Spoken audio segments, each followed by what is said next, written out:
Milí žiaci, dnes sa budeme venovať jednotkám objemu. Jednotky objemu sme si rozdelili do dvoch skupín, a to na kubické a duté miery. Teraz si povieme o vzťahoch medzi nimi.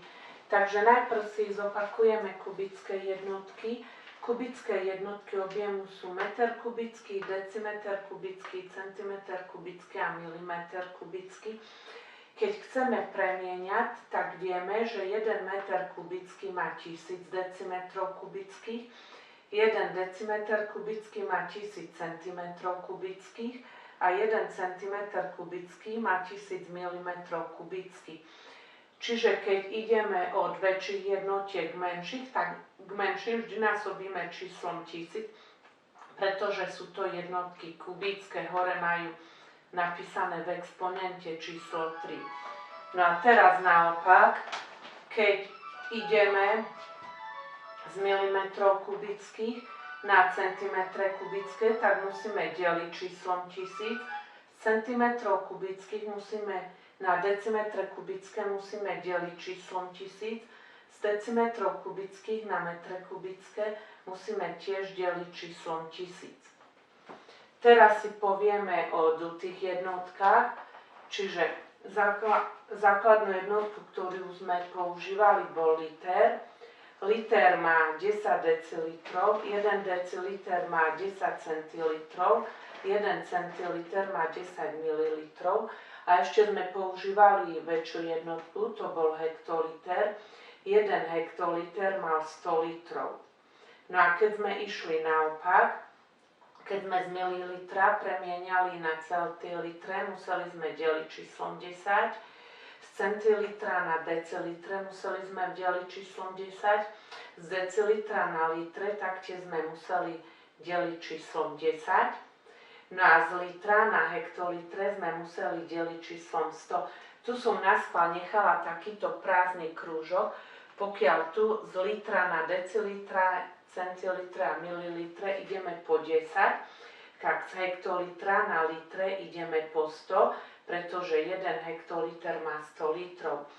To, čo bude pre nás dneska nové, sú vzťahy a to, že vlastne 1 liter sa rovná 1 decimeter kubický, čiže keby sme mali nejakú nádobu, ktorá by mala objem 1 liter, tak mohli by sme množstvo z tejto nádoby preliať do nejakej krabice, ktorá by mala tvar kocky a všade by bol 1 decimeter rozmer, čiže by bola dĺžka 1 decimeter, šírka by bola 1 decimeter a aj výška by bola 1 decimeter.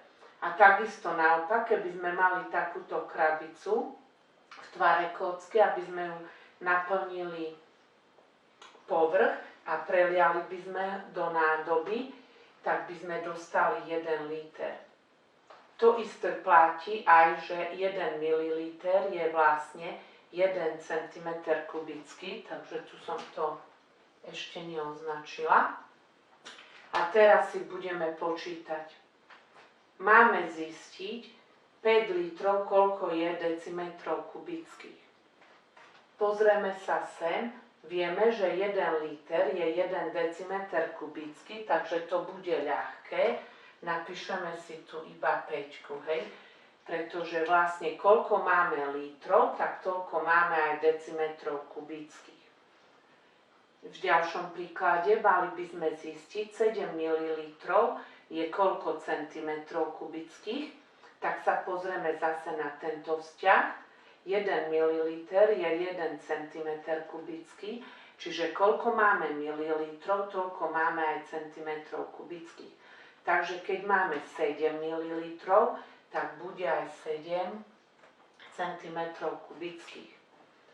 Posledný príklad bude najťažší. Máme 2 metre kubické premeniť na litre. Metre kubické máme tu v tomto šikmom stĺpčeku a litre máme v tomto druhom stĺpčeku. Čiže metre kubické sú kubické jednotky a litre sú duté miery.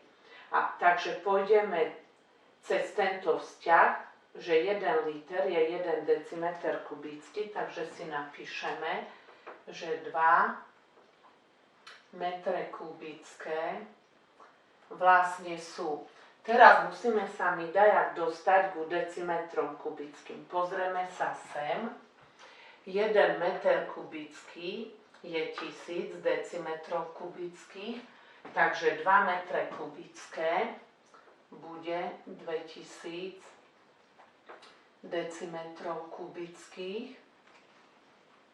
A teraz sa pozrieme na tento vzťah, že 1 decimeter kubický je vlastne 1 liter, takže koľko máme decimetrov kubických, toľko máme litrov. Takže vlastne tu bude 2000 litrov. Takže 2 metre kubické sa rovná 2000 litrov. Tieto premeny jednotiek si ešte budeme trénovať, pretože v bežnom živote sa nám zídu.